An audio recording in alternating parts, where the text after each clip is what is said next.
So let's continue with section 47. अब last lecture में हमने बहुत सारे पॉइंट्स देखे और काफ़ी सारे डिस्कशंस भी किए, काफ़ी सारे लॉजिक्स भी हमने सीखे। अब उन लॉजिक्स को लेकर के आगे कंटिन्यू करते हैं। तो पॉइंट नंबर 6 देखो अभी आपकी स्क्रीन पे, यानी कि आपके बुक में, transfer of capital asset in the scheme of amalgamation. Very simple point. Amalgamation तो सबको मालूम है, अकाउंट्स में भी अपन पढ़ते हैं। एक अमालगमेटिंग कंपनी होती है जो अपने सारे एसेट्स और लायबिलिटीज अमालगमेटेड कंपनी को ट्रांसफर कर देती है। तो ये जो पूरा ट्रांसफर है एसेट्स का, उसको हम एग्जेम्प्ट कर देंगे। लेकिन ये भी याद रखो, टैक्स न्यूट्रल स्कीम है, टैक्स एग्जेम्पशन नहीं है, दिस इज न्यूट्रल। ये मैंने लास्ट लेक्चर में आपको काफी समझाया था। एग्जेम्पशन यानी परमानेंट एग्जेम्पशन, न्यूट्रल यानी for the time being. An exemption which is for the time being is tax neutral. Later on it will become taxable. तो देखो यहाँ पे भी सेम है, जैसे कि एग्जाम्पल के साथ दिया है कि सिनेमैक्स इंडिया एक कंपनी थी जो पीवीआर में अमालगमेट हो गई। तो इसने अपने जितने भी एसेट्स ट्रांसफर किए अमालगमेटेड कंपनी को, वो हम पूरी तरह से एग्जाम करेंगे। कंडीशन बस ये है कि जो अमालगमेटेड कंपनी है वो इंडियन होनी चाहिए। अमालगमेटिंग में भी इंडियन और फॉरेन, ये इंडियन भी हो सकती है, फॉरेन भी हो सकती है। लेकिन जो अमालगमेटेड कंपनी है वो क्या होनी चाहिए? इंडियन कंपनी होनी चाहिए। फिर वही सवाल आएगा कि जो एसेट्स यहां से यहां ट्रांसफर हो गए, वो एसेट्स का कॉस्ट अपन पीवीआर के हाथ में क्या लेंगे? तो वही है, cost to previous owner. So cost of acquisition and improvement will be previous owners, जो इसका कॉस्ट वो उसका कॉस्ट, और करंट ईयर में अगर कोई इंप्रूवमेंट किया है तो वो इसका भी कॉस्ट बन जाएगा। पीरियड ऑफ होल्डिंग कहां से लेंगे? Including the period of holding of previous owner. और इंडेक्सेशन कहां से देंगे? From the previous owner.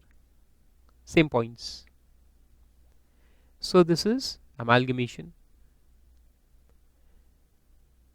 फिर अगले नंबर पे आता है transfer of shares in Indian company in a scheme of amalgamation of two foreign companies. दो फॉरेन कंपनी है, अमालगमेटिंग और अमालगमेटेड, और इनका अमालगमेशन कहाँ पे हो रहा है? फॉरेन में। देखो यूएस में अमालगमेशन हो रहा है, एक यूएस कंपनी दूसरी यूएस कंपनी में अमालगमेट हो रही है। लेकिन ये जो अमालगमेटिंग यूएस कंपनी है उसके पास बहुत सारे एसेट्स है, including one asset that is shares of some Indian company. अब एग्जांपल रखेंगे तो याद होगा, मान लो कि एप्पल सबको मालूम है, वेरी गुड, यूएस कंपनी है, स्टीव जॉब्स की थी, अब स्टीव जॉब्स तो नहीं रहे, कंपनी स्टिल है। और एक माइक्रोसॉफ्ट है, वो भी सबको मालूम है, वेरी गुड। हम मान के चलो कि जो माइक्रोसॉफ्ट कंपनी है, बिल गेट्स वाला, उसके पास अपनी इंडियन कंपनी फारूक हक क्लासेस के कुछ शेयर्स। फारूक हक क्लासेस कहाँ की कंपनी है? अपनी लोकल इंडियन कंपनी। मगर इसके शेयर्स माइक्रोसॉफ्ट के पास। माइक्रोसॉफ्ट कल चल के अगर एप्पल में अमालगमेट हो जाए, माइक्रोसॉफ्ट किस में अमालगमेट हो गया? एप्पल के साथ। तो माइक्रोसॉफ्ट के वर्ल्ड वाइड जितने भी एसेट्स है सब एप्पल के हो जाएंगे, including this one asset that is shares of Farooq Classes, the Indian company. अब यहां पे देखो सेक्शन 9 याद करो, सेक्शन 9 पढ़ा था अपने, इंसिडेंस ऑफ टैक्स। उसमें क्या लिखा है कि अगर कोई एसेट इंडिया में है, एसेट इंडिया का है, और अगर उसको एक नॉन रेसिडेंट इंडिया के बाहर दूसरे नॉन रेसिडेंट को सेल करे, तो उससे जो इनकम अराइज होगी वो हम क्या मानेंगे? डीम्ड टू एक्रू और अराइज इन इंडिया। याद है, एसेट इंडिया का है तो उसको तुम बाहर बेचो ना, कहीं भी बेचो, लेकिन एसेट इंडिया में है तो उसमें सेक्शन 9 लगता है, इनकम डीम टू एक्रू और अराइज इन इंडिया, है ना। तो ये शेयर्स तो इंडियन कंपनी के है, यानी कि सिचुएटेड कहाँ है? इंडिया में। उसको माइक्रोसॉफ्ट सेल करेगा, किसको? एप्पल को। तो वो इनकम इंडिया में डीम टू एक्रू हो जाएंगी। डीम टू एक्रू हो गई तो उसको अपन टैक्स लगा सकते, तो उस इनकम को यहां पर एग्जेम्प्ट किया है। एग्जाम किया है सब्जेक्ट टू 2 कंडीशंस। तो वो 2 कंडीशन क्या है देखो, तो माइक्रोसॉफ्ट है, देखो शॉर्ट में अपन ये लिख देते माइक्रोसॉफ्ट MS, जिसके पास FHC के शेयर्स है। तो FHC के शेयर्स माइक्रोसॉफ्ट के पास है और ये शेयर्स वो ट्रांसफर कर रहा है एप्पल को in the course of amalgamation. तो देखो अमालगमेटिंग कंपनी भी यूएस की है, अमालगमेटेड भी यूएस की है, लेकिन इसके पास शेयर्स किसके हैं, FHC जो इंडियन कंपनी है, और ये शेयर्स वो वहां ट्रांसफर कर रहा है। तो इस पे जो कैपिटल गेन इंडिया में टैक्सेबल होना चाहिए था उसको एग्जेम्प्ट किया जाएगा, इस क्लॉज के अंदर उसको एग्जेम्प्ट किया जाएगा सब्जेक्ट टू 2 कंडीशंस। देखो कंडीशन क्या है, कंडीशन नंबर 1 ये है कि 25% of the shareholders of the amalgamating foreign company continue to remain shareholders of the amalgamated foreign company। यानी ये जो अमालगमेटिंग फॉरेन कंपनी है इसके 25% शेयर होल्डर्स एप्पल में शेयर होल्डर्स बनने चाहिए। ठीक है, कम से कम 25% शेयर होल्डर्स वहां पे शेयर होल्डर्स होने चाहिए। Number 2, such transfer does not attract tax on capital gains in the country in which the amalgamating company is incorporated।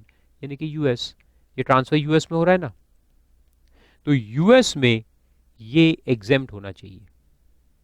जैसे अपन इंडिया में देखा, इंडिया में अमालगमेशन एग्जेम्प्ट है, वैसे यूएस में ये जो पूरा अमालगमेशन है ये एग्जेम्प्ट फ्रॉम इनकम टैक्स होना चाहिए। तो अगर यूएस में एग्जेम्प्ट है तो अपन इंडिया में भी एग्जामिशन देंगे ऑन दीज शेयर्स।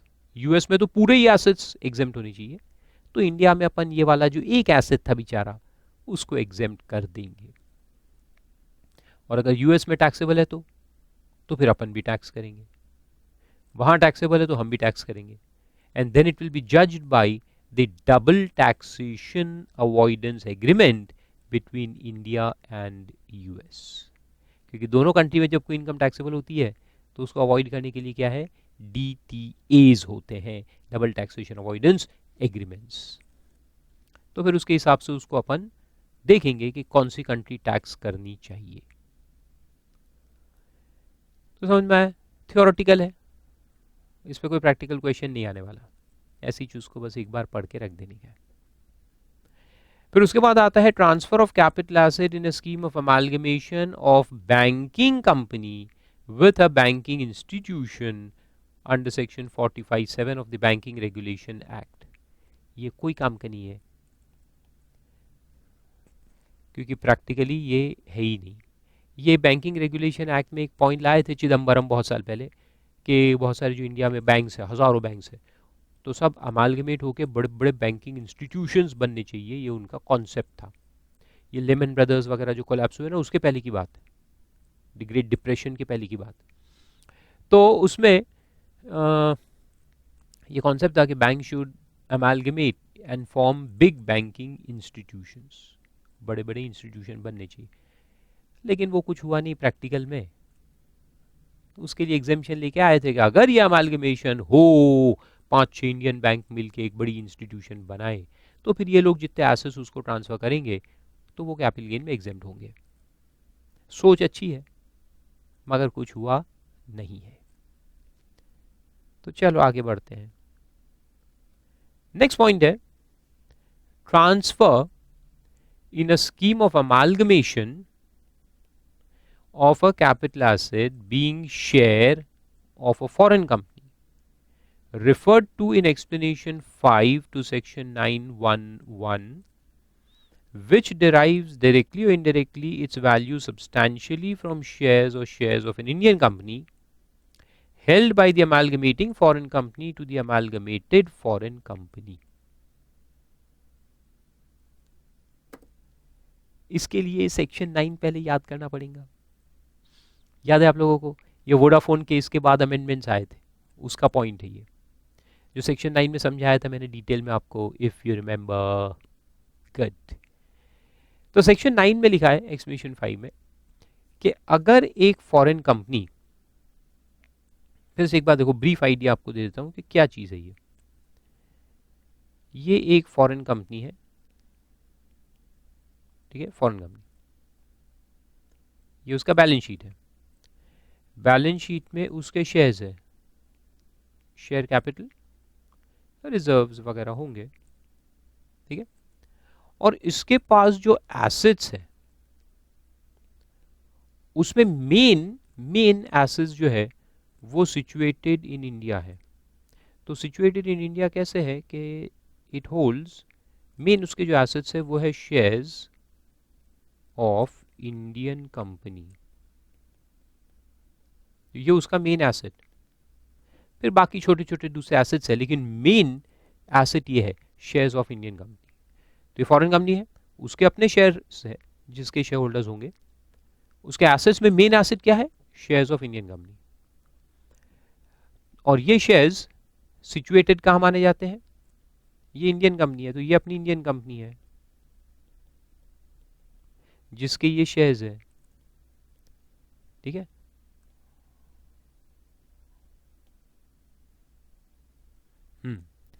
तो ये अपनी लोकल इंडियन कंपनी में भी फारूका क्लासेस उसके शेयर्स है। ये शेयर्स मेजर किसके पास है, ये देखो ये फॉरेन कंपनी के पास है। तो हो सकता है कि सब्सिडरी हो सकता है ना भी हो, लेकिन मेन शेयर्स इसके पास। और इसके शेयर्स जो है इसकी वैल्यू कहां से आती है, ये एसेट से आती है। देखो कोई भी शेयर्स की वैल्यू कहां से आती है, एसेट से आती है। और ये एसेट कौन है, शेयर्स ऑफ इंडियन कंपनी। तो फिर वोडाफोन केस आने के बाद फिर गवर्नमेंट ने अमेंड किया था और एक्सप्लेनेशन 5 इंसर्ट किया था।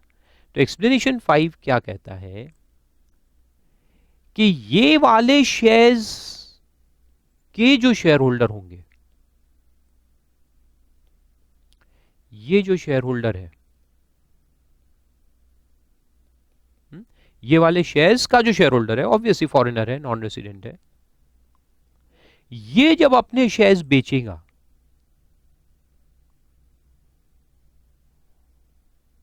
तो ये शेयर्स को अपन क्या मानेंगे, डीम टू एक्रू और अराइज इन इंडिया। यानी ये इनकम जो अराइज होंगी सेल ऑफ शेयर्स उसको मानेंगे डीम टू एक्रू और अराइज इन इंडिया। क्यों, क्योंकि ये जो शेयर्स है वो ये है, इसकी वैल्यू कहां से आ रही है, एसेट्स से। एसेट्स से कैपिटल की वैल्यू आती है ना, assets minus liability is equal to value of shares. तो ये शेयर की वैल्यू कहां से आ रही है, ये। और ये एसेट क्या है, शेयर्स ऑफ इंडियन कंपनी जो कि इंडिया में सिचुएटेड है।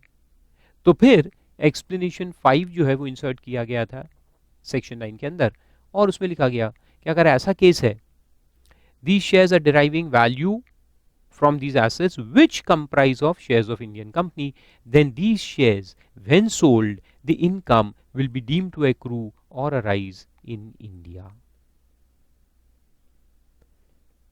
Deemed to accrue in India. अब ये आया कॉन्सेप्ट डीम्ड एक्रूअल का। तो इसका मतलब कि ये शेयर होल्डर जब भी अपने शेयर्स बेचेंगे तो उसकी इनकम को हम इंडिया में टैक्स करेंगे, राइट। अब प्रॉब्लम ये आया कि ये फॉरेन कंपनी अगर एक दूसरी फॉरेन कंपनी के साथ अमालगमेट हो जाए, ये फॉरेन कंपनी जिसके पास ये शेयर्स है, जिसके पास ये वाले एसेट्स है, shares of Indian company, so if this foreign company amalgamates with another foreign company, तो फिर ये शेयर्स यहां से कैंसिल होंगे और ये शेयर होल्डर को क्या मिलेगा, shares of the amalgamated foreign company.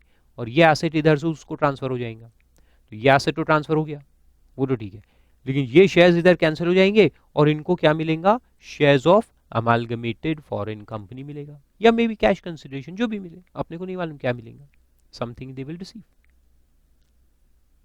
तो उसको ये शेयर होल्डर के हाथ में अपन टैक्स करेंगे क्या, ये सवाल पैदा हुआ। तो उसको यहां पर उन्होंने एग्जेम्पशन दिया है। अगर अमालगमेशन के अंदर है तो फिर एग्जेम्पशन। तो देखो अगर ये सेल करता है तो ये डीम्ड एक्रूअल इन इंडिया माना जाएगा, but if there is amalgamation तो इसका नाम लिख देते, ये एफ कंपनी है, okay. Now if F company amalgamates with Z कंपनी, ये भी फॉरेन कंपनी है, ठीक है, ये भी foreign company, and these shareholders, ये जो उसके शेयर होल्डर्स थे,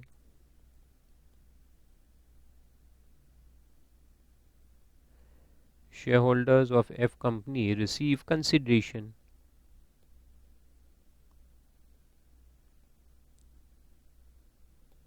फ्रॉम जेड कंपनी, इनको जेड कंपनी से कंसिडरेशन मिलेगा ना।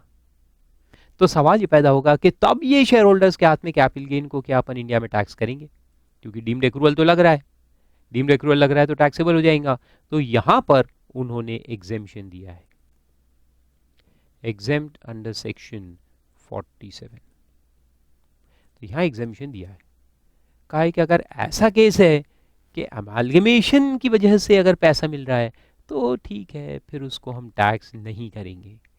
लेकिन फिर कंडीशंस है दो, तो वो देखो आप क्या कंडीशन है, पहले यहां तक लिख लो। वॉलेंट्री सेल पे टैक्सेबल है, लेकिन अमालगमेशन में एग्जेम्पशन है।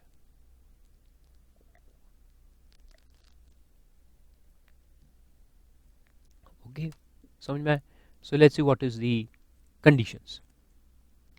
कंडीशन में बोला है कि at least 25% of the share holders of the amalgamating foreign company continue to remain share holders of the amalgamated foreign company.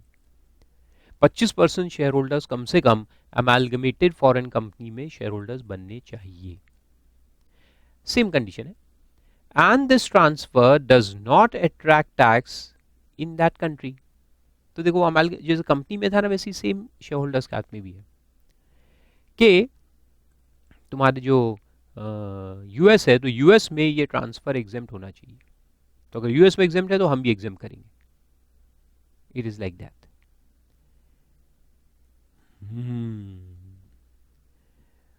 फिर उसके नीचे वही दिया है कि in the hands of transferee उसका प्रीवियस ओनर का कॉस्ट लेंगे अपन, वो तो पॉइंट सेम है। Include the period of holding of the previous owner, cost of the previous owner, period of holding of previous owner. ये यहाँ कोई काम का नहीं है, this is to be remembered only theoretically, इसमें प्रैक्टिकल क्वेश्चन नहीं आने वाला।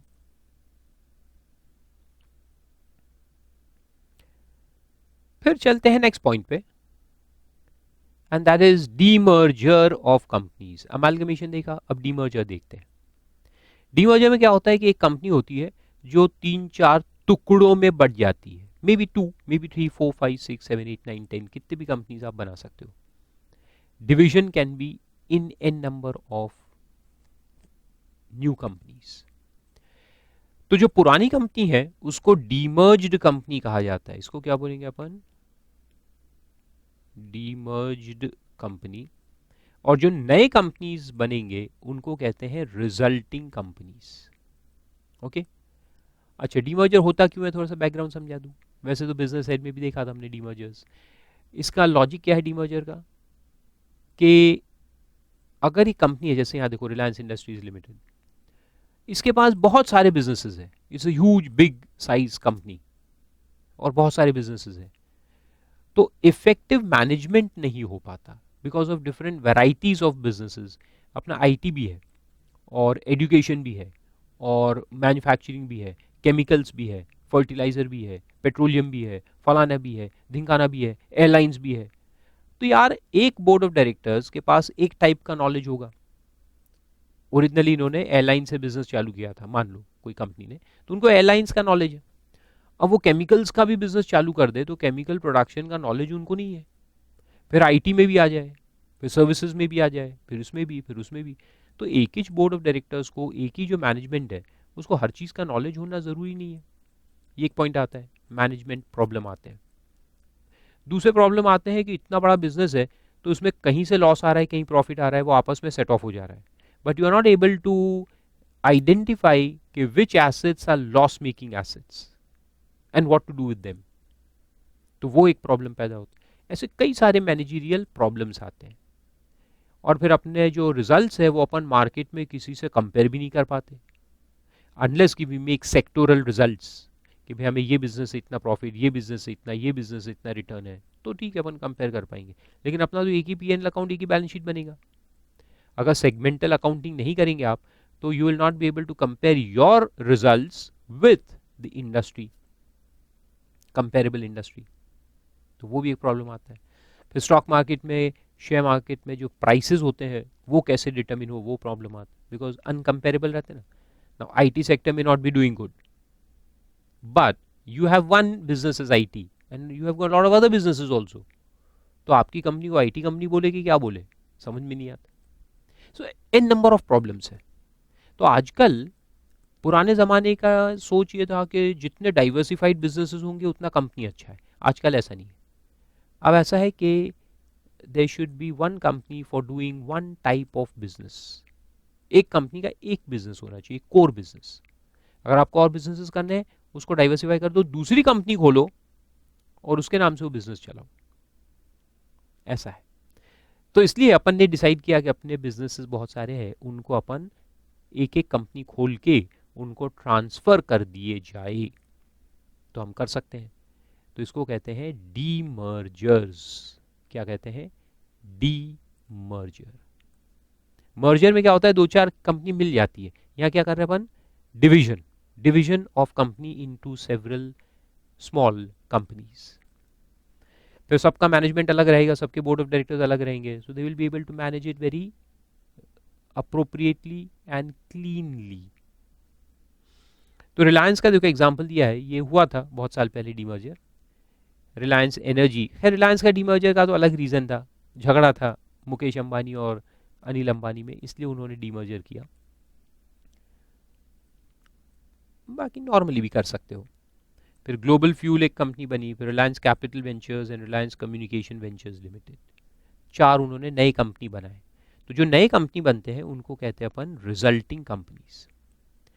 अब ये अपने एसेट्स ट्रांसफर करेगा इन सबको। जो एनर्जी वेंचर्स, तो जो एनर्जी रिलेटेड बिजनेस था इनका, उसके एसेट्स यहाँ चले जाएंगे। फिर टेलीकम्युनिकेशन बिजनेस था तो उसके एसेट्स यहाँ चले जाएंगे। तो ये एसेट्स सब बांट दिए जाएंगे ना अपने अपने बिजनेस के मुताबिक। तो ये जो ट्रांसफर है इसको हम एग्जेम्प्ट करेंगे। और याद रखो ये भी टैक्स न्यूट्रल ही स्कीम है, क्योंकि ये एसेट्स यहाँ से यहाँ चले जाएंगे, अपन उसको टैक्स नहीं करेंगे। लेकिन ये जो कंपनीज है रिजल्टिंग कंपनी, उनके हाथ में ये एसेट का कॉस्ट क्या लेंगे अपन? ये एसेट जो यहाँ से यहाँ आया उसका कॉस्ट क्या लेंगे? Previous owner. Period of holding क्या लेंगे? Previous owners including. तो जो एग्जेम्पशन दिया यहाँ वो यहाँ बाद में टैक्सेबल होगा when the assets are sold. Same lines पे चलता है। कॉस्ट क्या लेंगे? Previous owner. Period of holding क्या लेंगे? Including previous owner. इंडेक्सेशन कहां से देंगे? From the date of previous owner. Same चीजें चल रही है। फिर उसके बाद फॉरेन डीमर्जर आया। तो जैसे फॉरेन में अमालगमेशन हुआ, फॉरेन में डीमर्जर हो रहा है। और फॉरेन डीमर्ज कंपनी, जैसे मैंने कहा माइक्रोसॉफ्ट के पास किसके शेयर्स है? फारूका क्लासेस के। मेरे शेयर्स किसके पास है? माइक्रोसॉफ्ट। माइक्रोसॉफ्ट कल चल के डीमर्ज हो जाए मान लो, और मेरे जो शेयर्स माइक्रोसॉफ्ट के पास है वो लोग रिजल्टिंग कंपनी को ट्रांसफर कर दे, तो कैपिटल गेन राइज होगा, है ना? अब उस कैपिटल गेन को एग्जेम्पशन दिया है सब्जेक्ट टू टू कंडीशंस।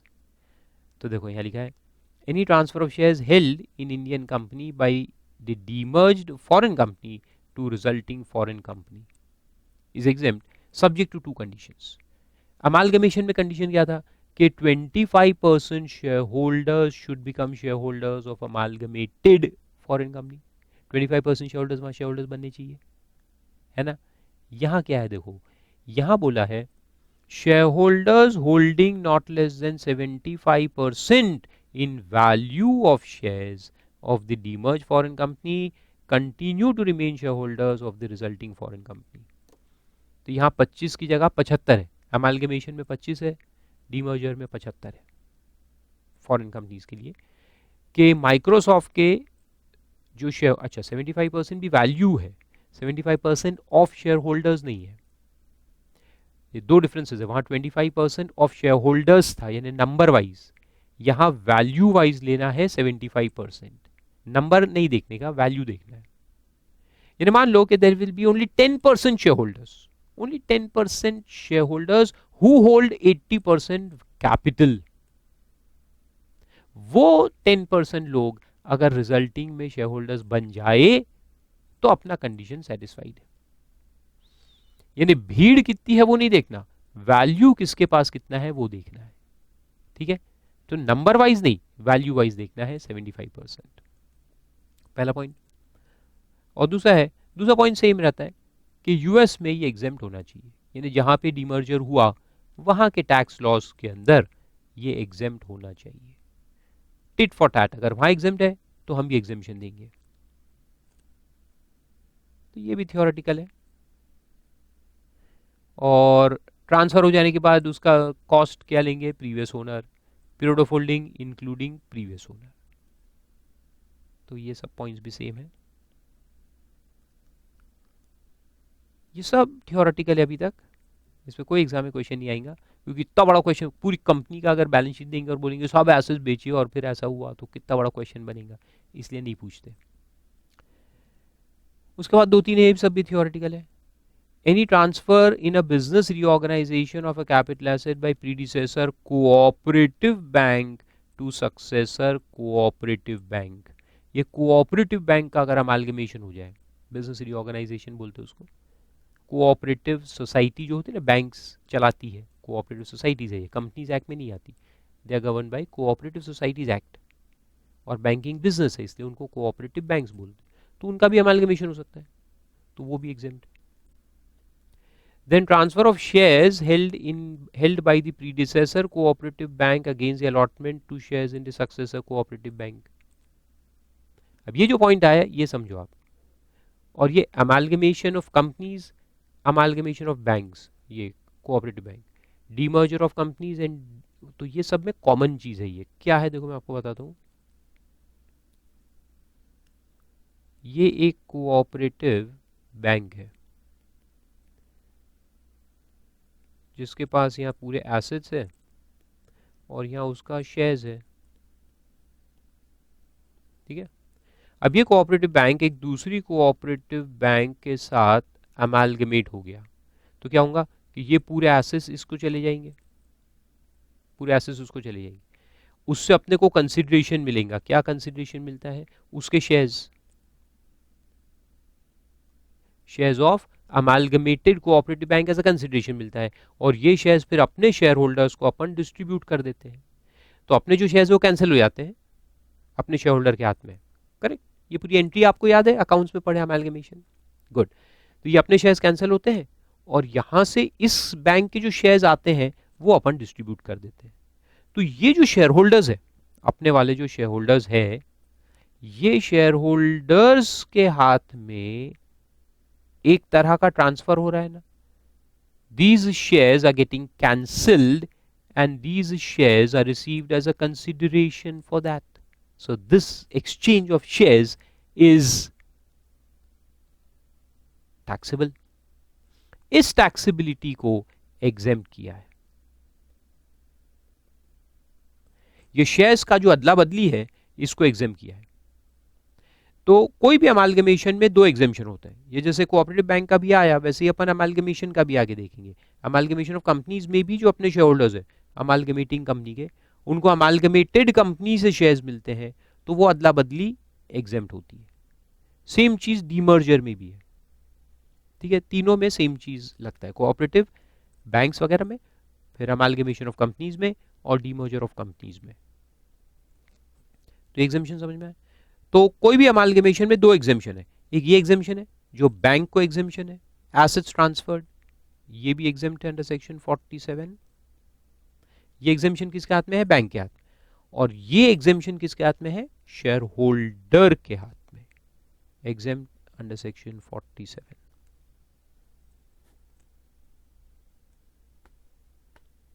लिखना होगा तो लिख लो, वैसे बहुत लॉजिकल है, बहुत ही सिंपल चीज है।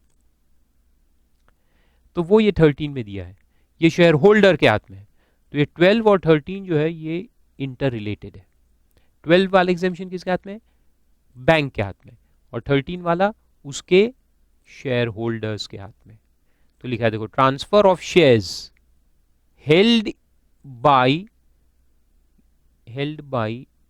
Share holder in the predecessor cooperative bank. Word missing है, पर्सन वर्ड होना चाहिए, मैंने शेयर होल्डर लिखा, ठीक है। Held by person in the predecessor cooperative bank against allotment to him of shares in the successor cooperative bank. आया समझ में? तो ये एग्जेम्प्ट है। फिर उसके बाद नंबर 14 आया जो अपन ने अभी पूरा लॉजिक समझा वो वाला वोडाफोन केस के बाद जो आया था, तो वो अमालगमेशन में एग्जेम्पशन दिया था। अब सेम चीज डीमर्जर में भी एग्जेम्पशन दिया है, same to same, absolutely same logic. तो मैं फिर से नहीं बनाऊंगा पूरा। तो फॉरेन कंपनी है एक जो डीमर्ज हो गई, जैसे अपन ने वहां देखे ना, देखो मैं एग्जांपल में आपको समझा देता हूँ, कहाँ गया वो, ये वाला एग्जांपल हमने देखे थे अभी थोड़ी देर पहले, कि एक फॉरेन कंपनी है जिसकी ये शेयर्स है, फिर अमालगमेशन हुआ, F company amalgamates with Z देखा था अपन ने, तो अब उसकी जगह लिख दो एफ कंपनी डीमर्जेस, ये डीमर्ज हो गई, एक रिजल्टिंग कंपनी बनी जेड, और ये इधर से ट्रांसफर हुए उधर, तो वो भी एग्जेम्प्ट, तो उसमें भी एग्जेम्पशन देंगे। और फिर रिजल्टिंग कंपनी से शेयर्स मिलेंगे इन लोगों को, तो वो भी एग्जेम्प्ट। तो यहां जैसे लिखा था, तो ये बस आप इसको सेम लिख सकते हो वापस से, सिर्फ इतना लिखो F company demerges and Z company is the resulting company। तो ये F कंपनी ने क्या किया कि अपने एसेट्स, कुछ एसेट्स रिजल्टिंग कंपनी को, एक ये डीमर्ज हुई और इसमें से कई सारी चीजें रिजल्टिंग कंपनी के पास चली गई, तो रिजल्टिंग कंपनी फिर एज अ कंसिडरेशन अपने शेयर्स देता है ये वाले शेयर होल्डर्स को। अब वो डीमर्जर में कैसे होता है एक्चुअली, वो अभी थोड़ी देर रुको, मैं आपको बताता हूँ इंडियन कंपनी के कॉन्टेक्स्ट में पूरा समझाऊंगा कैसे होता है, तो वैसे ही फॉरेन कंपनी के कॉन्टेक्स्ट में भी होगा। थोड़ी देर के लिए उसको रुक जाओ, बस यहाँ इसको अंडरलाइन करके रख दो कि डीमर्जर हुआ है फॉरेन कंपनी का, और कंडीशन उसमें भी वही है कि इसको एग्जेम्पशन देंगे शेयर होल्डर्स के हाथ में अगर 75% इन वैल्यू वहां कंटिन्यू करते हैं फॉरेन कंपनी की रिजल्टिंग कंपनी में, and this doesn't attract tax in that country.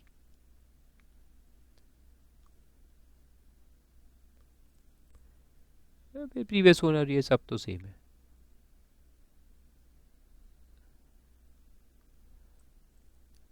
फिर आओ, अब मैं समझाता हूं, देखो ये डीमर्जर में एक्चुअल में होता क्या है। चलो इसको लॉजिक के साथ समझाता हूं कि डीमर्जर में एक्चुअल में ये क्या हो रहा है, यहां से कुछ समझ में नहीं आएगा unless you understand the logic.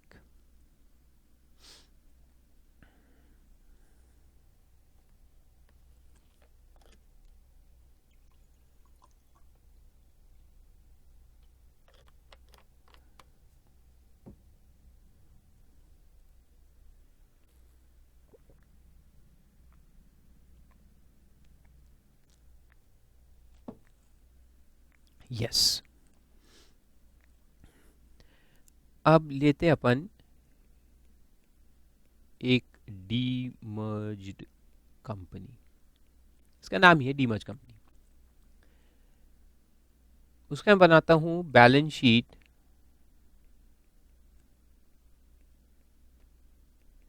Before demerger.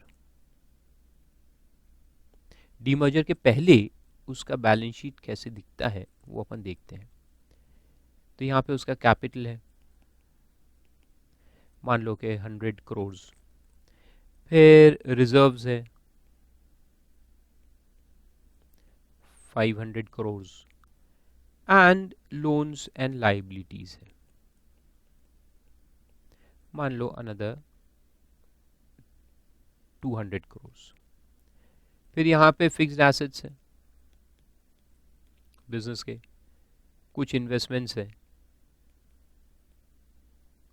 और बाकी करंट एसेट्स। ठीक है, इसका टोटल कितना हुआ 800। तो करंट एसेट्स 400 है, और इन्वेस्टमेंट्स मान लो कुछ 50 एक है, शेयर्स वगैरह में सरप्लस इन्वेस्टमेंट हम करके रखते हैं, 450 इधर हो गए। तो करंट फिक्स्ड एसेट्स कितने हो गए 350, टोटल 800। ठीक है, so this is a demerged company before demerger. कोई प्रॉब्लम किसी को? सिंपल है। Now this demerge company transfer, it has मान लो के 2 बिजनेसेस, इसके 2 बिजनेस है, एक स्टील मैन्युफैक्चरिंग और एक फार्मास्यूटिकल्स, दो बिजनेस वो रन कर रही है, स्टील एंड फार्मास्यूटिकल्स। तो जितने भी एसेट्स है दोनों के मिला के है, और जितनी लाइबिलिटीज है भी दोनों को मिला के है, ठीक है, सब मिलाकर इतना उनका अभी हाल है। अब इन्होंने डिसाइड किया कि अपने को डीमर्जर करना है और अपना जो फार्मा का बिजनेस है वो हमको अलग कर देना है, फार्मा बिजनेस को अलग कर देना है। तो एक उन्होंने रिजल्टिंग कंपनी बनाई, इनकॉर्पोरेट की, और pharma business as a whole, उसके एसेट्स और उसकी लाइबिलिटी ट्रांसफर कर दी गई इस रिजल्टिंग कंपनी को, ठीक है। तो हमने आरपी नाम से कंपनी बनाई, resulting pharma company, RP, resulting pharma company. Okay, चलो, तो सवाल यह है कि ये अपने जो 350 के फिक्स एसेट्स थे उसमें से 150 इस फार्मास्यूटिकल बिजनेस के थे। तो यहां से ऊपर में से अपन 150 को माइनस कर देंगे, तो इसमें से 150 अपन यहां ट्रांसफर कर देंगे। फिर इन्वेस्टमेंट्स में से तो कुछ भी उसको नहीं दिया। करंट एसेट जो 400 है, ये 400 में से फार्मा के रिलेटेड जो करंट एसेट्स है वो थे 160, तो वो भी ट्रांसफर हो गया, ठीक है, वो भी ट्रांसफर हो गया। फिर ये करंट लाइबिलिटीज एंड लोन्स जो है 200, उसमें से मान लोगे, आप मत लिखना, जरा मैं लिखता हूं बराबर से, फिर मैं कंफर्म करूंगा फिगर, तब आप लिखना। तो पहले उसमें अपन ले लेते हैं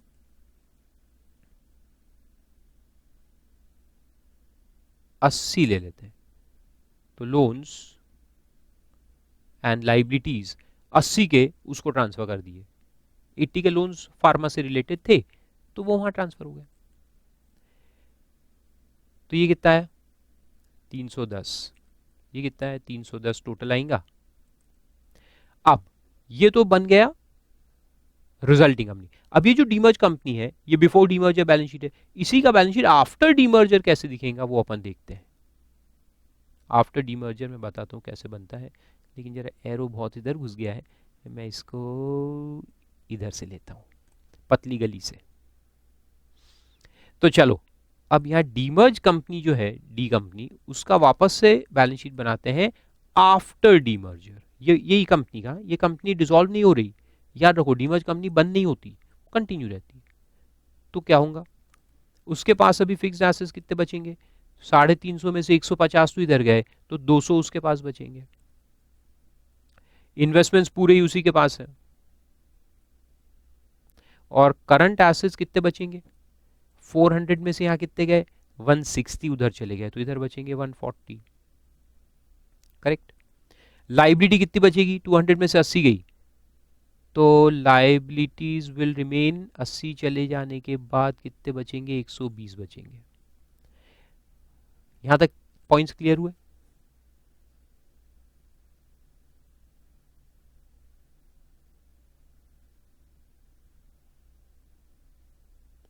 यहां तक चीजें क्लियर हुई, गुड। अब मेन चीज समझना है, अब मुझे ये बताओ कि इसके पास कैपिटल कितना रहेगा। अभी पहले कैपिटल 100 था, अभी कितना रहेगा, सोच के बताओ, इसके पास कैपिटल कितना रहेगा। कैपिटल 100 ही रहेगा, 100 इधर था, 100 ही रहेगा। याद रखो, पेड अप शेयर कैपिटल कम नहीं होता डीमर्जर के अंदर, पेड अप कैपिटल कम नहीं होगा, वो उतना ही रहेगा। तो ये जो अपन ने नेटवर्थ इसको ट्रांसफर किया, कितना किया नेटवर्थ ट्रांसफर, देखो 310 आ रहा है, 310 में से 80 गया तो कितना बचता है, 310 माइनस 80, 230। तो ये जो 230 अपन ने यहां इसको दिया, ये क्या है, net worth, net worth transfer to RP 230, correct, 230 transfer हुआ। ये 230 हमने यहां से ट्रांसफर किया, तो किस में से ट्रांसफर हुआ, ये रिजर्व्स में से ट्रांसफर हुआ। ये जो 500 के रिजर्व्स दिख रहे हैं ना, उसमें से 230 इधर गया है, तो इधर जो रिजर्व बचेगा वो कम हो जाएगा, तो 500 में से 230 माइनस होके इधर कितना बचेगा, 270। रिजर्व्स कम होंगे। तो याद रखो, जो होल डीमर्जर जो होता है पूरा एक्सरसाइज, वो रिजर्व्स एंड सरप्लस में से होता है। तो अब ये कितना है देखो, 390, 500 में से कुछ तो भी तो गड़बड़ हो रही है, ये करंट एसेट 240 होनी चाहिए। यस, करंट एसेट्स 240 होने चाहिए।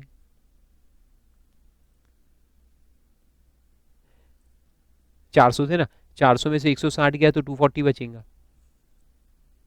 यस, देखा, मैथ्स में ऐसे ऐसे मिस्टेक हम करते हैं और एग्जाम में, और फिर मार्क्स नहीं मिलते। तो ये हो गया 490, और ये देखो कितना है, 100 प्लस 270 370, 370 प्लस 120, 370 प्लस 120 490। तो ये 490 490 टैली हो गया।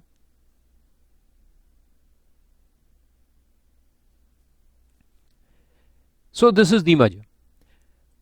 अभी मैंने एक बात समझी, एक बात समझने की है, तो ये अपने को समझ में आया, ये जो रिजर्व्स है, ये रिजर्व्स में से डीमर्जर होता है।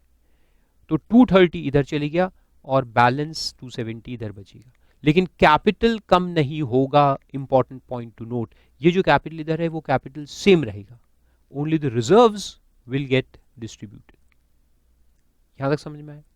यस। अब ये जो कंपनी है रिजल्टिंग कंपनी, वो ये 230 को अपने बुक्स में कैसे रिकॉर्ड करेगी, उसको क्या दिखाएंगे, ब्लैंक, ब्लैंक ऐसे ही दिखाएंगे 230। कोई पूछेगा भाई क्या है ये 230? ये 230 जो है, इसमें अपन ये पूरा कैपिटल भी दिखा सकते हैं, या इसमें से थोड़ा कैपिटल थोड़ा रिजर्व भी दिखा सकते हैं। You can show reserve and capital both, और you can show full capital. मगर कैपिटल तो क्रिएट करना ही करना पड़ेगा, विदाउट कैपिटल कंपनी हो सकती क्या? नहीं। तो ये 230 को कैपिटलाइज तो करना ही, मान के चलोगे अपन ने पूरा उसको कैपिटल दिखा दिया। तो ये जो कैपिटल दिखाया, तो इसके शेयर्स किसको देंगे? इसके शेयर्स तो रहेंगे ना, capital is represented in shares. तो ये शेयर्स जाएंगे किसको? ये शेयर्स जाएंगे किसको? To the share holders of demerged company before demerger. क्योंकि भाई मेरे, ये जो नेटवर्थ इसको दिया वो किसका है? इस कंपनी का ही है ना। इस कंपनी का नेटवर्थ किसको बिलोंग करता था? ये शेयर होल्डर्स को। तो ये शेयर होल्डर्स का नुकसान नहीं हुआ क्या? अब देखो यहां से लॉजिक चालू होता है। अभी तक तो फैक्ट्स थे, यहां तक फैक्ट्स, अब लॉजिक देखो। ये जो कंपनी के शेयर होल्डर्स थे, उनको ये 500 बिलोंग कर रहा था, reserves belong to share holders, right? तो ये 500 किसको बिलोंग कर रहा है? ये शेयर होल्डर्स को। उसमें से तुमने 230 उसको दे दिया, दूसरे को दे दिया, तो क्या फुकट में दिया क्या? अपना नुकसान नहीं होगा क्या? शेयर होल्डर्स का नुकसान होगा ना। तो शेयर होल्डर्स बोलेंगे भैया इस नुकसान के बदले हमको चाहिए, क्या चाहिए? उधर के शेयर्स। तो ये 230 भी उन्हीं लोगों को बिलोंग करना चाहिए जिन लोगों को यहां बिलोंग कर रहा था। आया समझ में? यहां से यहां आया, तो ये किसको बिलोंग कर रहा था? ये शेयर होल्डर्स को। तो ये भी किसको दिया जाएगा? इसके शेयर्स किसको दिए जाएंगे? To the same share holders in the same proportion. So this company will allot shares in the same proportion as the shares are held in this company, the demerged company, prior to या at the time of demerger.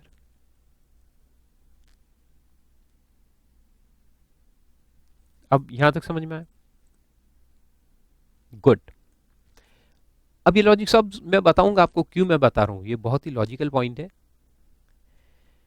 और ये सब काम का है, ये समझना है। आप ऐसा बोल ही नहीं सकते सर नहीं समझ रहा आगे बताओ, नहीं नहीं नहीं, ये बिना समझे आगे कुछ नहीं समझेगा। फिर से एक बार बताता हूं, देखो पूरा पूरा किस्सा वापस देखते हैं। ये कंपनी है, डीमर्जर के पहले इसकी हालत ऐसी है, फिर डीमर्जर हुआ। तो डीमर्जर में क्या होता है कि एसेट्स में से, फिक्स में से कुछ चले जाएंगे, करंट में से जाएंगे, लाइबिलिटीज में से कुछ जाएंगी जो उस बिजनेस को बिलोंग करते हैं, वो इधर हम कर देंगे, और बैलेंस इसके पास बचेंगे। फिर ये डीमर्जर में जो नेटवर्क ट्रांसफर हुआ 230 का, उसके बदले में ये कैपिटल इशू करेंगे, शेयर्स बनाकर इशू करेंगे। किसको इशू करेंगे? To the share holders of demerge company prior to demerger. और ये कंपनी में क्या होगा? रिजर्व्स कम हो जाएंगे। जितना नेटवर्थ हमने यहां ट्रांसफर कर दिया उससे इसका रिजर्व कम हो जाएगा, मगर शेयर कैपिटल कम नहीं होगा। ओके, आया समझ में? Very good. अब देखो आगे चलते हैं।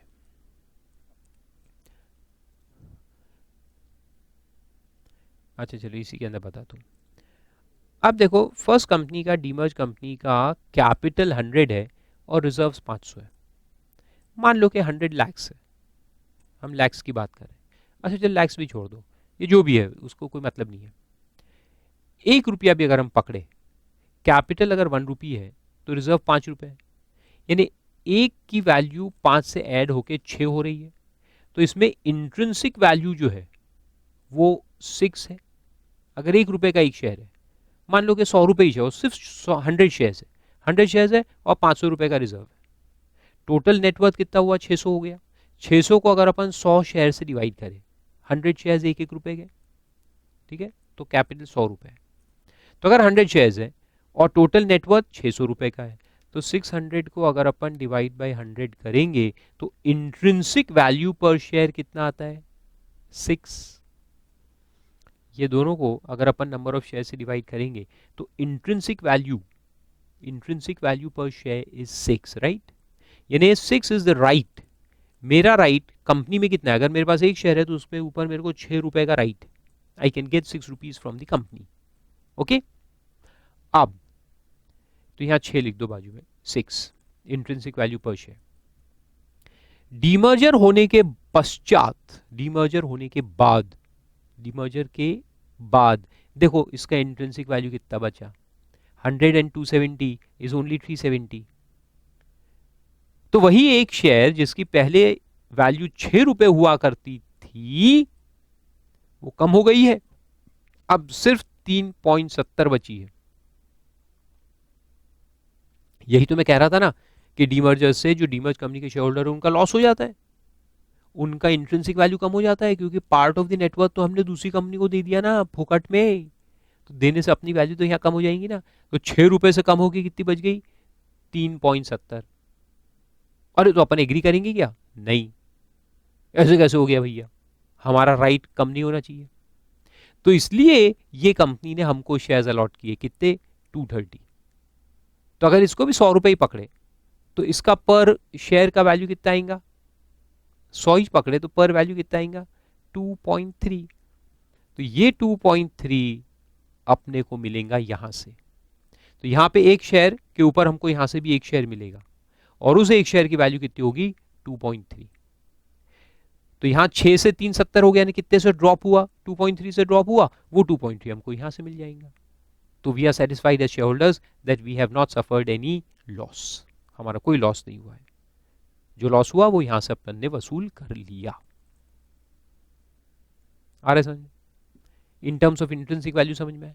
6 रुपए थे, अब वो 6 रुपए इस शेयर की कीमत कम हो जाएंगी, शेयर्स कम नहीं होंगे। ये बात मैं बार बार कह रहा हूं, नंबर ऑफ शेयर्स कम नहीं होंगे, उसका वैल्यू कम हो जाएगा। और उस वैल्यू जो कम हो रहा है उसकी भरपाई करने के लिए हमको वो कंपनी से उतने ही वैल्यू के शेयर्स मिलेंगे। क्या मिलेंगे? नंबर ऑफ शेयर्स मिलेंगे जिसका वैल्यू 2.3 हो, इंट्रिंसिक वैल्यू। तो देखो अब क्या हो रहा है, ये शेयर होल्डर, अब शेयर होल्डर की बात करते हैं। तो ये शेयर होल्डर था डीमर्ज कंपनी का, जिसके पास मान लो कि 1 शेयर था, जिसकी इंट्रिंसिक वैल्यू थी 6 रुपए। तो अब क्या रहेगा डीमर्जर के बाद? ये एक शेयर तो उसके पास रहेगा ही, 1 शेयर ऑफ डी कंपनी, ये तो रहेगा, जिसका वैल्यू अब 3.70 हो जाएगा, प्लस उसको अब मिलेगा 1 शेयर या may be number of shares of resulting company which is having value of 230। तो 230 वैल्यू के शेयर्स उसको यहां से मिलेंगे, वो चाहे एक शेयर हो चाहे नंबर ऑफ शेयर्स डिवाइड कर दो, उससे कोई मतलब नहीं है, लेकिन उनका कलेक्टेड वैल्यू 2.3 रहेगा। So this 6 is divided now into 2, 3.7, 2.3। Correct. ये पुराना शेयर तो वैसे ही रहेगा, वैल्यू कम हो जाएगा उसका, इंट्रिंसिक वैल्यू, और वो कम जो हुआ उसके बदले में ये शेयर्स अपने को मिले। ओके, सो पहले एक शेयर था, अब दो शेयर हो गए, पहले एक था अब दो हो गए। Any doubt here? नो, है ना, सिंपल है। पहले एक शेयर था, अब दो शेयर हो गए। वैल्यू वाइज उतने ही रहे, वैल्यू वाइज कुछ ना बढ़े ना कम हुए, वैल्यू वाइज 6 रुपए 6 रुपए ही 6, नंबर वाइज 2 हो गए। क्लियर? कम से कम 10 बार बोला होगा मैंने। Excellent. Now what will do, देखो अब सवाल ये आएगा कि हमारे पास दो शेयर आ गए, अब ये शेयर अपन मार्केट में बेचेंगे तो कैपिटल गेन अराइज होगा। तो वो कैपिटल गेन निकालने के लिए ये दो शेयर का कॉस्ट ऑफ एक्विजिशन क्या माना जाएगा और इनका पीरियड ऑफ होल्डिंग क्या माना जाएगा, अब वो सवाल देखते हैं। Let's come down to capital gain. ये दो शेयर आ गए मेरे पास, अब ये शेयर्स जब मैं बेचूंगा तो उनका पीरियड ऑफ होल्डिंग क्या लेंगे और कॉस्ट ऑफ एक्विजिशन क्या लेंगे। तो देखो, ये जो एक शेयर था जिसकी इंट्रिंसिक वैल्यू 6 रुपए थी, मान लो कि इसका कॉस्ट ऑफ एक्विजिशन जब हमने मार्केट से खरीदे थे तो 16 रुपए में खरीदा था, और खरीदा कब था? 1 अगस्त 2009 को, और अब 2017 में हम इसको बेच रहे हैं, जब भी बेचेंगे। तो सवाल नंबर एक कि ये जो एक शेयर है अब इसकी कीमत क्या लेंगे, what is the cost here, इसका कॉस्ट क्या लेंगे, और दूसरा जो शेयर है उसका कॉस्ट ऑफ एक्विजिशन क्या लेंगे। दो ऑप्शन देता हूं सोचने के लिए। पहला तो ये कि भैया ये शेयर तो ये शेयर ही है, देखो ये शेयर ऑफ डी कंपनी है, ये तो वही है तो इसका कॉस्ट तो मालूम ही है, 16 तो 16 ले लो, और ये तो बेचारा फुकट में मिला, ये अपने को कुछ देना थोड़ी पड़ा है, आर कंपनी से तो फ्री में मिला, तो इसका 0 ले लो, एक ऑप्शन। इसका 16 लेंगे, इसका 0। दूसरा ऑप्शन कि नहीं नहीं नहीं, थोड़ा दिमाग लगाते, ये जो एक शेयर अपन ने 16 में खरीदा था उसका इंट्रिंसिक वैल्यू 6 रुपए था, but now this intrinsic value is divided in these two companies, तो अपन भी यही प्रोपोर्शन में अपने कॉस्ट को डिवाइड करते हैं। तो बताओ कौन सा ऑप्शन लेना चाहिए, which is looking more better, पूरा 16 और 0 ले लूं या 16 को डिवाइड करके लूं। तो लॉ बनाते वक्त गवर्नमेंट ने कहा कि ये 16 जो आपका कॉस्ट ऑफ एक्विजिशन था उसको आप डिवाइड करें in the proportion of 3.7 is to 2.3, यानी कि in the proportion in which the net worth of the company is divided, and if you see the net worth of the company is divided in this proportion only, 3.7 and 2.3।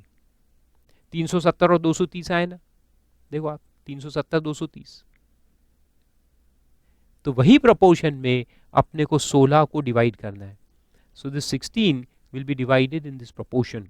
चलो करते हैं, 16 divide by 6 multiply 3.7 9.867 and 6.13, तो 9.87 ही कर देता हूं। सो 9.87 and 6.13, इस तरह से मेरा कॉस्ट दोनों के अंदर डिवाइड हो जाएगा, आई समझे। और अब ये कॉस्ट को लेकर के अपन कैपिटल गेन कैलकुलेट करेंगे। और दूसरा पॉइंट पीरियड ऑफ होल्डिंग, तो ये शेयर का पीरियड ऑफ होल्डिंग तो ऑफ कोर्स 9 से आएगा, लेकिन मान लो कि डीमर्जर तो 2014-15 में कहीं तो भी हुआ, तो ये शेयर अपने को बाद में मिला, लेकिन ये शेयर भी मिला तो इसी के अंदर से मिला ना, उसी के अंदर से ही आ रहा है, लेकिन बाहर से नहीं आ रहा, उसके अंदर से ही निकल के आ रहा है। तो इसलिए गवर्नमेंट ने बोला कि दोनों का पीरियड ऑफ होल्डिंग जो है it will start from 1809 onwards, this will also start on 1809 onwards, यानी ये तो है 1809 वाला ही है, लेकिन इसको भी अपन यही मानेंगे कि आपने रिजल्टिंग कंपनी का शेयर भी कब लिया होगा, 1809 से लिया होगा। यानी कि अब लिखने के लिए क्या लिखेंगे कि period of holding of the shares of demerge company will be included in the period of holding of the shares of resulting company, उसका पीरियड ऑफ होल्डिंग इसके पीरियड ऑफ होल्डिंग में ऐड करना पड़ेगा। देखो टेक्निकली कुछ समझता नहीं है, लॉजिकली याद रखो। अपन ये मानेंगे कि रिजल्टिंग कंपनी का शेयर भी हमने कब लिया है, 1809 को ही लिया है।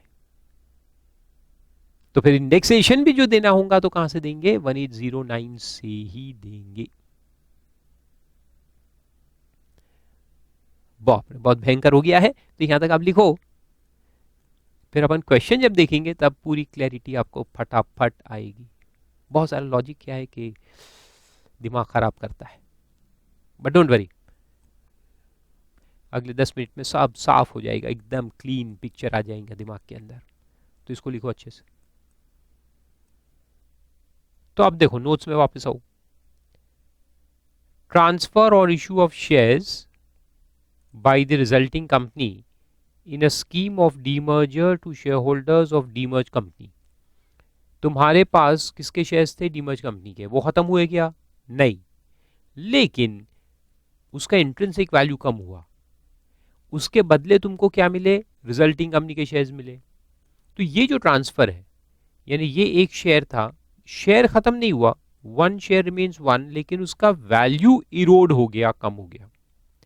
और ये जो वैल्यू कम हो गया, उसके बदले में तुमको कहां से शेयर्स मिले, रिजल्टिंग कंपनी से शेयर्स मिले। तो ये भी एक तरह का ट्रांसफर है, क्योंकि इसमें क्या है कि तुम्हारे राइट्स कम हो गए ना, तो वो राइट्स जो कम हो गए वो एक्सटिंग्विशमेंट में आते हैं, एक्सटिंग्विशमेंट ऑफ राइट्स, और उसके बदले में तुमको ये कंसिडरेशन मिला। तो ये जो ट्रांसफर है, ये पहले तो गवर्नमेंट ने एग्जेम्प्ट कर दिया है, ठीक है, this transfer is totally exempt. अब तुम्हारे पास कितने शेयर्स हो गए, ये एक शेयर तो है ही तुम्हारे पास, और यहां से जितने भी शेयर्स मिले वो आ गए। So now you have got more number of shares, the original plus the new shares. अब ये शेयर्स जब आगे बेचोगे तो उस पर कैपिटल गेन कैसे निकालना, तो वो अपन देखते हैं। देखो लिखा है,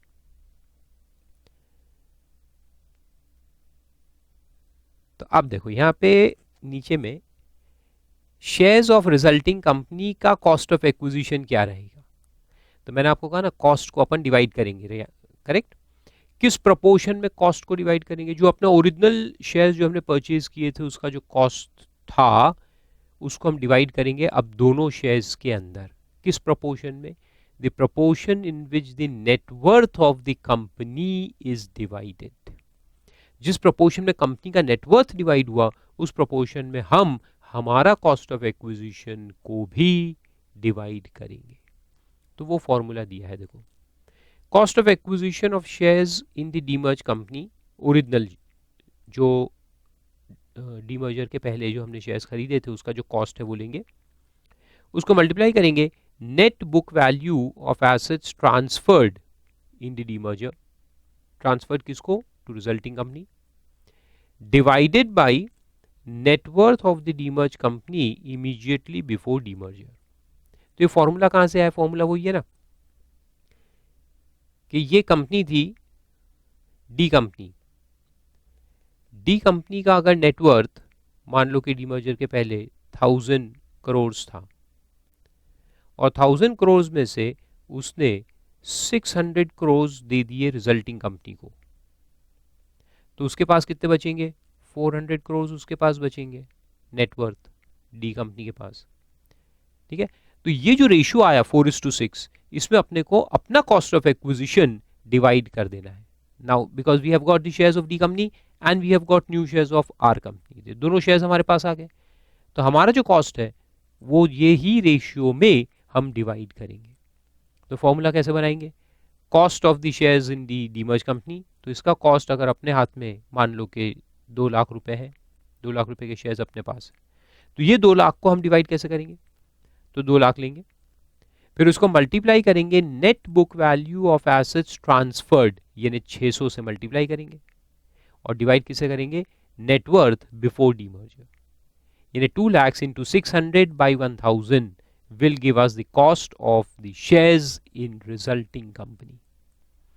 तो रिजल्टिंग कंपनी के जो भी शेयर्स हमको मिले उसका कॉस्ट कैसे निकालेंगे, 2 लाख into 600 by 1000, और फिर जो डीमर्ज कंपनी के शेयर्स है अपने पास पुराने ओरिजिनल, उसका कॉस्ट कितना बचेगा, जो पहले 2 लाख था वो अब कितना बचेगा, बैलेंस। तो वो नीचे लिखा है देखो, शेयर्स इन डीमर्ज कंपनी जो है उसका कॉस्ट क्या रहेगा, original cost minus the cost apportion under 49(2)(c). 49(2)(c) है नहीं ये, तो जितना यहाँ अपोर्शन हो गया वो यहाँ गया, अब जो बच गया वो इसका माना जाएगा। तो अगर 2 लाख है तो 2 लाख को अपन क्या करेंगे, 4:6 में डिवाइड कर रहे हैं। लॉजिक याद रखो, फॉर्मूला भूल जाओगे आप, लॉजिक हमेशा याद रहेगा। 2 लाख को 4:6 में डिवाइड कर दो, ठीक है। तो यहाँ पे कितना आएगा, 80,000 इज टू 1,20,000, तो ये बन जाएगा 1,20,000 will become cost of the resulting company shares and 80,000 will remain the cost of demerged companies shares। अभी एक प्रॉब्लम करेंगे तो पूरी क्लैरिटी आएगी। और पीरियड ऑफ होल्डिंग में दिया है कि it includes the period of holding of the shares in demerge company, यानी पहले से जब हमने डीमर्ज कंपनी के शेयर्स लिए थे मार्केट से, वहां से पीरियड ऑफ होल्डिंग स्टार्ट होगा even for the shares in resulting company, even for the shares in resulting company. और यहां तो कुछ लिखा नहीं है क्योंकि यहां तो जो है वो है डीमर्ज कंपनी के शेयर्स जब से लिए वहां से लेना ही पड़ेगा। फिर इस पे भी एक एग्जांपल देख लेते हैं। तो देखो डी कंपनी है, डी कंपनी दाऊद is demerged on 1/6/18. Out of the total net worth of 10,000 crores, net assets of 4,000 crores are transferred to resulting company छोटा लिमिटेड। ये इंपॉर्टेंट है, एसेट्स का डिवीजन किस तरह से हुआ है, किस प्रोपोर्शन में।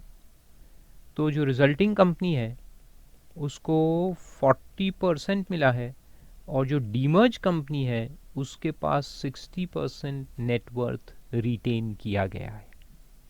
ओके, तो जो शेयर होल्डर होगा, जो इस केस में है Miss Monica, Miss Monica had acquired 5,000 shares of D company on 10/3/10 at a cost of 360 per share. 5,000 shares at the cost of 360 per share उसके पास है। तो टोटल में कितना हुआ देखो, 5,000 इंटू 360 होता है 18 लाख। तो ये 18 लाख जो कॉस्ट ऑफ शेयर्स है उसके पास, ये अपन किस प्रोपोर्शन में डिवाइड करेंगे, 40 और 60। तो 18 लाख का 40% कितना आता है देखो, 7,20,000 और 60% कितना आता है देखो, 10,80,000। तो इस तरह से डिवीजन हो जाएगा 18 लाख का। तो टोटल 18 लाख था, but now that 18 lakh will be divided into the cost of shares of resulting company and the cost of the shares in demerged company. तो पहले 18 लाख था, वो भी डिवाइड हो जाएगा 7,20,000 और 10,80,000। यही मेन कैलकुलेशन इस प्रॉब्लम में है। ये एक बार जम गया तो बाकी तो सब सिंपल है। फिर आगे लिखा है छोटा limited allotted 6 shares for every 4 shares held in D limited. Number of shares कितने हैं वो भी अपन देख लेते हैं। तो नंबर ऑफ शेयर्स है 4 पे 6, हर 4 शेयर पे 6 शेयर अलॉट किए गए। तो उसके पास कितने शेयर्स थे, 5,000 थे। तो 5,000 पे कितने मिलेंगे उसको, 5,000 ओरिजिनल थे डीमर्ज कंपनी के, तो 5,000 डिवाइड बाई 4 मल्टीप्लाइड बाई 6, यानी 7,500 शेयर्स उसको यहाँ से मिलेंगे। ठीक है, तो ये रिजल्टिंग कंपनी जो है इसके 7,20,000 जिसका कॉस्ट है, इसके शेयर्स कितने हैं, 7,500 शेयर्स हैं और यहाँ तो 5,000 है ही, तो ये उसके पास टोटल नंबर ऑफ शेयर्स है। अगर ये कॉस्ट को आप नंबर ऑफ शेयर से डिवाइड करेंगे तो आपको पर शेयर कॉस्ट भी मिल सकता है, जैसे कि 7,20,000 डिवाइडेड बाई 7,500, तो ये आ गया 96 पर शेयर और 10,80,000 डिवाइडेड बाई 5,000, ये आ जाएगा 216 पर शेयर। तो ये कॉस्ट भी अपने को मिल जाएगा, पर share cost 96 and 216 respectively. Very simple. फिर लिखा है she transfers 80% shares of D limited and 30% shares of छोटा limited on 119 at 650 per share and 450 per share respectively. Compute the capital gain in the hands of Miss Monica. तो ये तो divide करके अपन निकाल लेंगे, ये सेक्शन के हिसाब से जो हमने देखा, और 49 4C and 4D 2C and 2D। उसके बाद अगर अपने को फेयर मार्केट वैल्यू भी अगर दिया हो, फेयर मार्केट वैल्यू ऑन 31 जनवरी 2018 अगर दिया होगा तो मान लो कि वो भी दिया है, तो जो ओरिजिनल डी कंपनी है उसका फेयर मार्केट वैल्यू है मान लो 240, और जो रिजल्टिंग कंपनी है छोटा उसका अगर फेयर मार्केट वैल्यू है 130, तो फिर अपन क्या करेंगे, ये छोटा रिजल्टिंग है ना छोटा, तो वो 96 आया है, 96 या 130 विच एवर इज मोर ले लेंगे तो 130 आ जाएगा, और ये आएगा 216, 216 या 240 विच एवर इज मोर, तो 240 आ जाएगा। तो ये अपन कॉस्ट में रिप्लेस कर देंगे। इक्विटी शेयर्स है और पब्लिक कंपनीज है तो डीम टू बी लिस्टेड। अब डीम टू बी लिस्टेड तो ऑब्वियसली एसटीटी पे हुआ होगा, एसटीटी पे हुआ होगा, तो अब अपन कैलकुलेशन कैसे करेंगे, 112 ए के तहत करेंगे 10% टैक्सेबिलिटी के साथ, तो उसमें इंडेक्सेशन अलाउड नहीं होगा। तो लेट्स सी, तो कितने शेयर्स बेचे उसने, देखो अब she transfers 80% shares of D limited. D limited के कितने शेयर्स है, 5000, 5000 में से 80% कितने हुए, 4000, तो ये 4000 शेयर्स बिकेंगे। तो सबसे पहले वो निकालेंगे, calculation of gain on shares of D company, bracket में लिख दो 4000 शेयर्स। पीरियड ऑफ होल्डिंग, कब खरीदे थे 5000 शेयर्स, 10/3/10 को खरीदे थे, तो वहां से आ जाएगा up to the date of transfer 1119, तो मोर देन 12 मंथ्स है, therefore long term capital asset. Sale consideration लेना पड़ेगा 4000 into 650, 4000 into 650 is 650 is 26 lakh. फिर इंडेक्सेशन तो देंगे नहीं, कॉस्ट ऑफ एक्विजिशन ले लेते हैं 4000 इंटू, अब ओरिजिनल कॉस्ट अपना कितना है 216, कैलकुलेशन के हिसाब से डिवीजन के हिसाब से 216 आता है, लेकिन वो लेंगे या फिर ये 240 विच एवर इज मोर, तो 240 लेना पड़ेगा। ब्रैकेट में लिख दो 216 और 240, तो 240, तो 4000 इंटू 240 गिव्स मी 9,60,000।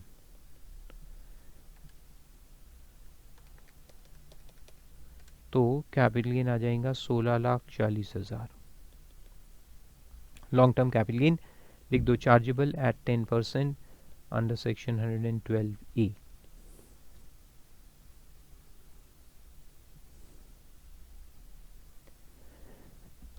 फिर छोटा लिमिटेड का भी निकालेंगे। पीरियड ऑफ होल्डिंग में क्या लेना है, पुराने का पीरियड ऑफ होल्डिंग ऐड करके लेना है, तो ये भी आएगा 10/3/10 से लेकर के 1119, मोर than 12 months, therefore long term capital asset.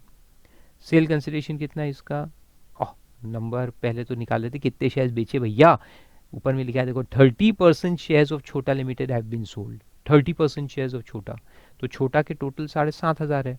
लो कैलकुलेटर में 7,500 का 30% निकालो 2250,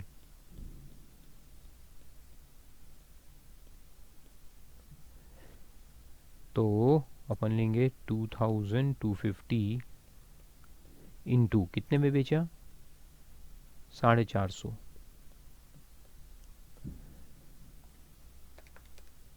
तो ये आ जाएगा 10,12,500। इंडेक्सेशन फिर से नहीं देंगे अपन, तो प्लेन कॉस्ट लेंगे। प्लेन कॉस्ट कितना लेना पड़ेगा अपने को, 96 आया था, देखो डिवीजन के हिसाब से 96 है, लेकिन फेयर मार्केट वैल्यू उसका है 130 विच एवर इज मोर, तो अपन लेंगे 130। ब्रैकेट में लिख दो 96 और 130 विच एवर इज मोर, तो 2250 into 130 is equal to 292,500।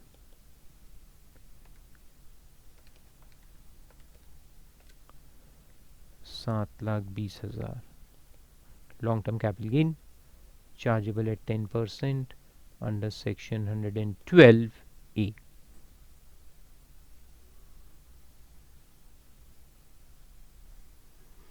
Done, simple.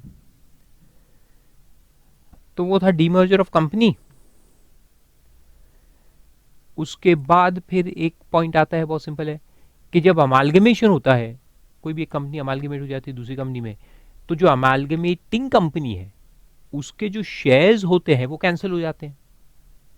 तो जो शेयर होल्डर्स है उनके जो शेयर्स थे पुरानी कंपनी यानी अमालगमेटिंग कंपनी के, वो कैंसिल हो जाते हैं, और उसके बदले में उनको क्या मिलता है, शेयर्स मिलते हैं फ्रॉम अमालगमेटेड कंपनी।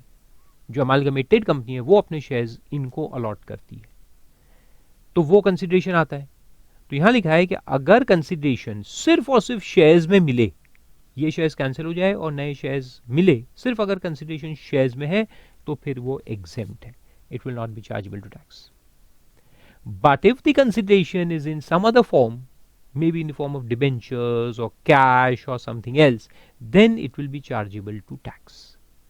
तो फिर कोई exemption नहीं मिलेगा। हाँ, तो exemption मिलता है only if the consideration is in, देखो यहाँ लिखा है allotment of shares in amalgamated company in lieu of shares in amalgamating company।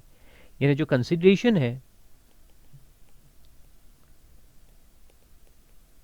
is only in shares and nothing else, तो एग्जेम्पशन मिलेगा। एग्जेम्पशन किसको है, शेयर होल्डर को एग्जेम्पशन है, ये कंपनी को एग्जेम्पशन नहीं है, ये शेयर होल्डर। तो मैं शेयर होल्डर था ए लिमिटेड का, उसके शेयर्स खत्म हो गए और अब मेरे को बी लिमिटेड से शेयर्स मिले, तो ये जो शेयर्स का अदला बदली है यानी ट्रांसफर, ये एग्जेम्प्ट है। लेकिन फिर वही सवाल पैदा होते हैं कि अब नए शेयर्स आ गए मेरे पास, असेसी में ही हूं लेकिन शेयर्स चेंज हो गए। पहले मेरे पास कौन से शेयर्स थे, अमालगमेटिंग के थे, वो खत्म हो गए, और अब मेरे पास क्या आ गया, शेयर्स ऑफ अमालगमेटेड कंपनी।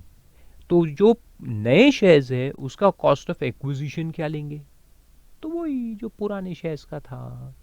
तो जो पुराने शेयर्स का कॉस्ट था उसको नए शेयर्स का कॉस्ट मान लो, और जो पुराने शेयर्स का पीरियड ऑफ होल्डिंग था उसको नए शेयर्स के पीरियड ऑफ होल्डिंग में ऐड कर दो, सिंपल। और उस हिसाब से इंडेक्सेशन भी दो अगर देना है तो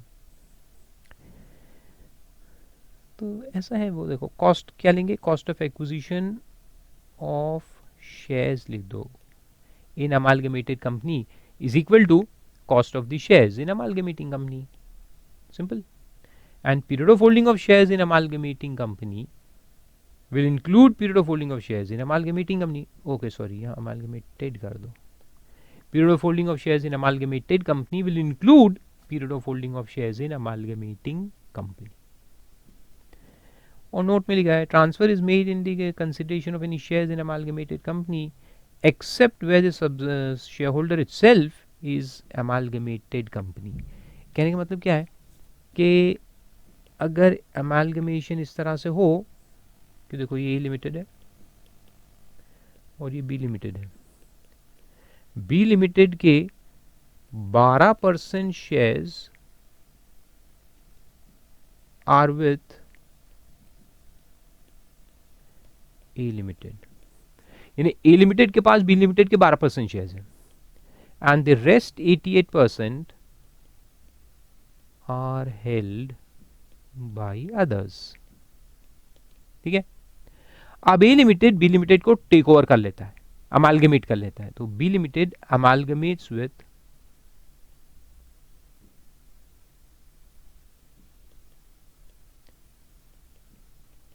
ए लिमिटेड। तो ए लिमिटेड क्या करेगा कि उसके शेयर्स अलॉट करेगा, किसको, to share holders of B limited. लेकिन बी लिमिटेड का एक शेयर होल्डर तो वही है तो क्या ए लिमिटेड अपने शेयर्स अपने आप को देगा, अपने ही शेयर्स अपने आप को देगा, ए लिमिटेड को ही देगा, नॉट पॉसिबल ना। तो ये शेयर्स जो है जो अपने आप को देने वाले प्रोपोर्शन में आते हैं, दे आर नॉट अलॉटेड, उसको अलॉटमेंट नहीं करना पड़ता, वो खुद का ही है तो उसको वो कैंसिल हो जाएंगे। But shares will be allotted to these other share holders.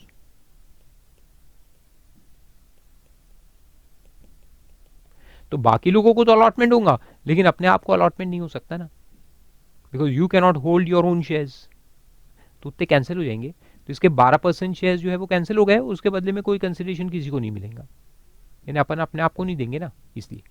लेकिन जो बाकी शेयर होल्डर्स थे उनको हमारे शेयर्स हम अलॉट करेंगे, जो भी रेशियो फिक्स होगा उस रेशियो में।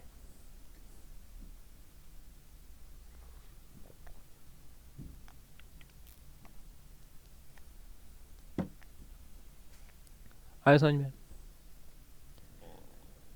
और एक इलस्ट्रेशन भी दिया, देखो बहुत सिंपल रहता है। Mister Farooq acquire 10,000 shares of ऐश limited on 1910 at 120 per share.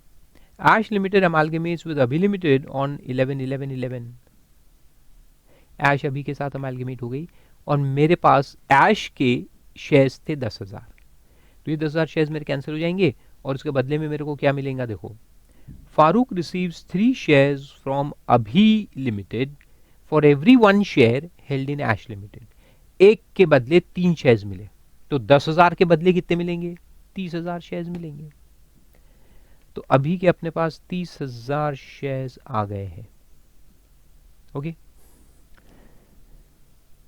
Then on 1/10/18 he transfer 75% of the shares of अभी limited at 216 per share. Compute the capital gain.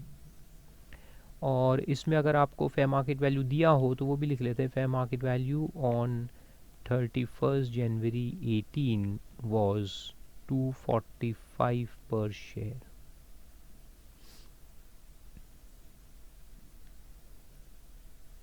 अरे सॉरी, 216 में तो बेचा ही है, तो 245 से थोड़ा कम कर देते हैं।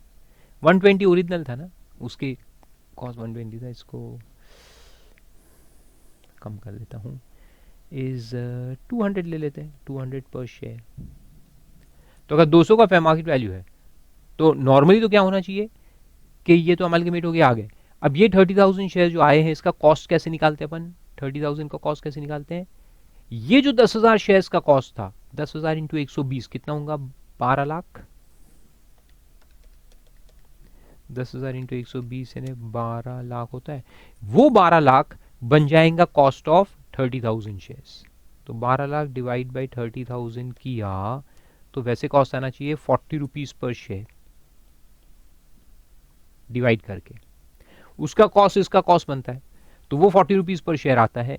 लेकिन उसका फेयर मार्केट वैल्यू जो है 200 रुपए है, तो इसलिए 40 को अपन रिप्लेस कर देंगे 200 से। और ये फेयर मार्केट वैल्यू किसका, अभी का, ऐश तो खत्म हो गई ना, 11 में ही खत्म हो गई, अभी अभी है, तो अभी के शेयर्स का फेयर मार्केट वैल्यू इतना है। ये ओरिजिनल कॉस्ट आता है ये कैलकुलेशन के हिसाब से, लेकिन अपन 40 को रिप्लेस कर देंगे 200 से और फिर कैलकुलेट करेंगे।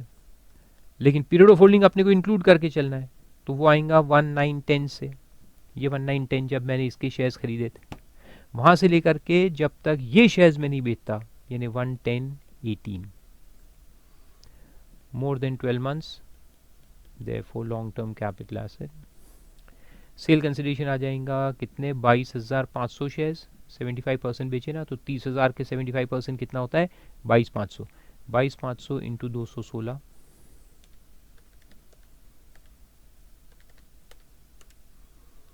48,60,000 ये आ गया।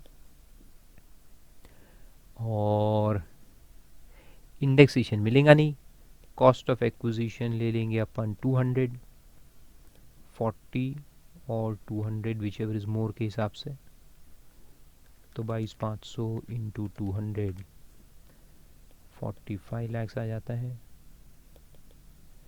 देयरफॉर 3,60,000 बन गया long term capital gain, taxable at 10% under section 112A।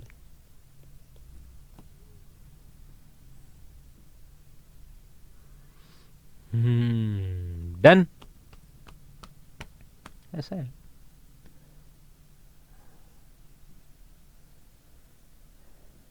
फिर उसके बाद 2-3 पॉइंट देख लेते हैं, बहुत सिंपल है। 17, 18, 19 देख लेते हैं अपन।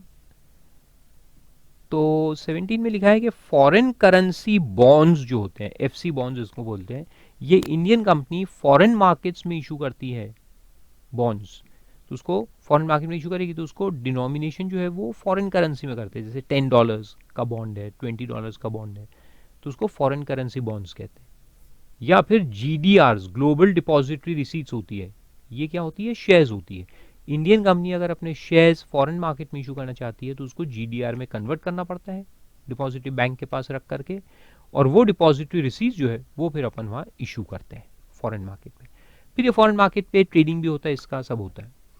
तो वहाँ पे नॉन रेसिडेंट लोग खरीदेंगे और वहीं पे फॉरेन मार्केट में दूसरे नॉन रेसिडेंट लोगों को बेचेंगे। तो फॉरेन में एक नॉन रेसिडेंट दूसरे नॉन रेसिडेंट को बेच रहा है तो अपने को क्या लेना देना है उसमें, तो गवर्नमेंट ऑफ इंडिया ने बोला चलो उसको एग्जाम करो। अभी फॉरेन शेयर होल्डर फॉरेन में बेचेगा, उसको अपन यहाँ क्या पकड़ेंगे, जाने दो ना उसको, एग्जेम्प्ट। तो उसको एग्जाम किया 47 क्लॉज 7A के अंदर। ओके, लेकिन कंडीशन क्या है कि made outside India, transfer should be made outside India by a non resident to another non resident. अगर फारूक हक जो रेसिडेंट है इंडिया का वो जाके फॉरेन मार्केट में बेचेगा कल तो एग्जाम्शन नहीं मिलेगा, then it will be taxable. ठीक है, लेकिन एक नॉन रेसिडेंट होल्डर है वो दूसरे नॉन रेसिडेंट को बेच रहा है, वो भी यूएस में, तो उसको अपन एग्जाम कर देंगे इंडिया में। दूसरा पॉइंट है क्लॉज 7AA, यह है रूपी डिनोमिनेटेड बॉन्ड्स। अभी आजकल रूपी डिनोमिनेटेड बॉन्ड्स भी इशू होते हैं, पहले फॉरेन करेंसी बॉन्ड्स होते थे, आजकल आरबीआई रूपी डिनोमिनेटेड बॉन्ड्स भी अलाउ करता है। यानी डिफरेंस कुछ नहीं है वही फॉरेन मार्केट में इशू करने का, लेकिन दे will B quoted in rupees, 10 रुपए 100 रुपए ऐसे बॉन्ड का कोटेशन रहेगा, तो उसको रूपी डिनोमिनेटेड बॉन्ड्स कहते हैं। तो वो भी फॉरेन मार्केट में है और वहां पे एक नॉन रेसिडेंट दूसरे नॉन रेसिडेंट को बेचता है, तो देखो transfer made outside India by one non resident to another non resident, तो वो भी एग्जेम्प्ट है। तो FC bonds, GDRs and rupee denominated bonds, all the three sold by a non-resident to another non-resident outside India will be exempt in India. Okay, उसके बाद 19 number पे यही दो चीजें हैं, देखो बॉन्ड्स ये एफसी बॉन्ड्स ही है, foreign currency bonds, and GDRs refer to under subsection 1 of section 115 AC। तो 115 AC में जो बॉन्ड है ना वो एफसी बॉन्ड ही कहते हैं हम उसको, जो ऊपर में पढ़ा अपन ने। देन रूपी डिनोमिनेटेड बॉन्ड्स और derivatives, futures and options, FNOs जो होते हैं, made by a non resident, SSC कौन है, नॉन रेसिडेंट है, on a recognised stock exchange located in any international financial service centre, ये इंडिया में है, दिस इज इन इंडिया। ये SEZ में होते हैं, जो SEZ है अपने इंडिया में, उसमें ये IFSC होता है, इंटरनेशनल फाइनेंशियल सर्विस सेंटर्स होते हैं, और उसमें स्टॉक एक्सचेंज भी होता है। तो वो स्टॉक एक्सचेंज पे अगर एक नॉन रेसिडेंट ये तीनों को बेचता है तो वो भी एग्जेम्प्ट है। फॉरेन में बेचता है तो ऊपर में एग्जेम्प्ट है ही, इंडिया में बेचता है लेकिन कहां पे, IFSC के अंदर, तो वो भी एग्जेम्प्ट है। लेकिन कंसिडरेशन जो है इसका वो फॉरेन करेंसी में होना चाहिए, इतना बस रिक्वायरमेंट है कि जो करेंसी कंसिडरेशन है वो फॉरेन करेंसी में होना चाहिए, तो फिर ये एग्जेम्प्ट है। और वही नीचे दिया है कि international financial service centre shall have the meaning assign to it under clause Q of section 2 of special economic zones act of 2005। यानी basically this IFSC is situated in special economic zone. तो यहाँ तक हम इस lecture में पढ़ेंगे, अब यहाँ से आगे नेक्स्ट लेक्चर में देखेंगे।